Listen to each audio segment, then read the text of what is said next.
It takes buyers an average of 7 seconds to form a lasting impression on a home. So we have 7 precious seconds to make that lasting impact and impression on buyers to want to make an offer. My name is Sarah Brown with Bidwell Properties in Washington, D.C. Welcome to my YouTube channel, Sarah Says.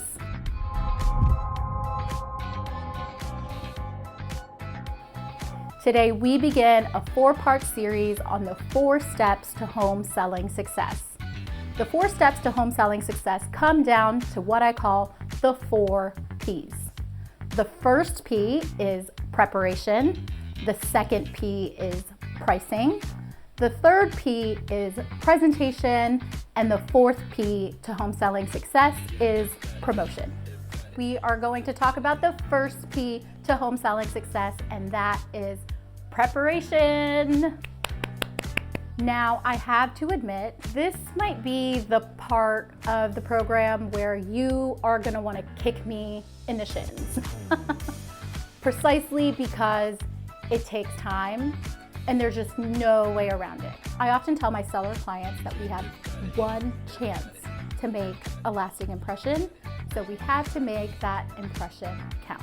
As a home seller, it is our goal to make a lasting impact and impression on as many buyers as possible, and to have as many of those buyers come through your front door and make an offer on your home.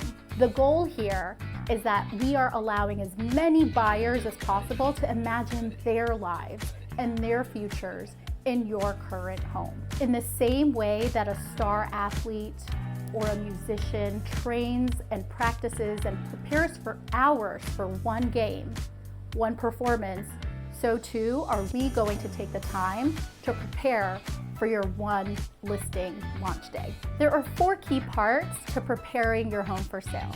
The first part is decluttering your home. And this is where I said you're gonna wanna kick me in the shins because it's annoying. We can pay for movers if you want. However, only you can decide what stays, what goes to storage, what goes to recycling, what is given away, etc. The second part is depersonalization.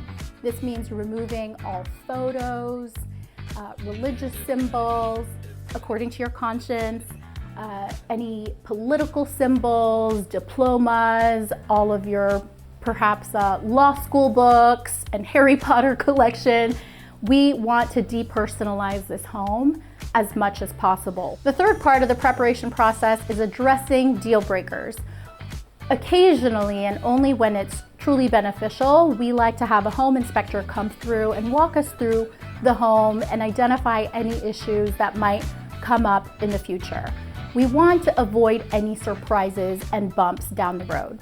So if anything is going to be brought up by an appraiser, for example, as a deal breaker to processing the buyer's loan, if there is a hole in the roof and water keeps coming in, that's a very drastic example, but that would be a deal breaker for 99.9% of buyers out there. We want to address that ahead of time so that we avoid those surprises and bumps down the road. The fourth part of the home preparation process is upgrades. And this is where we have to be very intentional, thoughtful, and strategic about what upgrades and updates to do if needed, if applicable, and only if it is going to net you a return on your investment. It takes buyers an average of 7 seconds to form a lasting impression on a home. In 7 seconds that they see this home in pictures and in person, they are saying uh-huh or nuh-uh. They are connecting or disconnecting. So we have 7 precious seconds to make that lasting impact and impression on buyers to want to make an offer. So some updates may include landscaping and working on that curb appeal, because like I said, first impressions matter. We may suggest painting the home or certain rooms in the home. If you have a neon purple bedroom, we're gonna wanna address that because most buyers out there are not necessarily looking for a home with neon purple bedrooms. We wanna give it a more neutral and generic color, once again, to welcome as many people and appeal to as many people as possible. Occasionally, we may suggest painting the cabinets in the kitchen or painting a vanity, replacing the mirrors, replacing light fixtures, and this may sound like a lot, but it is actually a lot more affordable than you may think it is. So to sum this all up, the home preparation process consists of decluttering, depersonalizing, addressing deal breakers, and attending to strategic upgrades that will net you a handsome return on your investment. So that's it for today. Thank you for joining me here on Sarah Says. Join us next week for the second part of this series where we talk about pricing.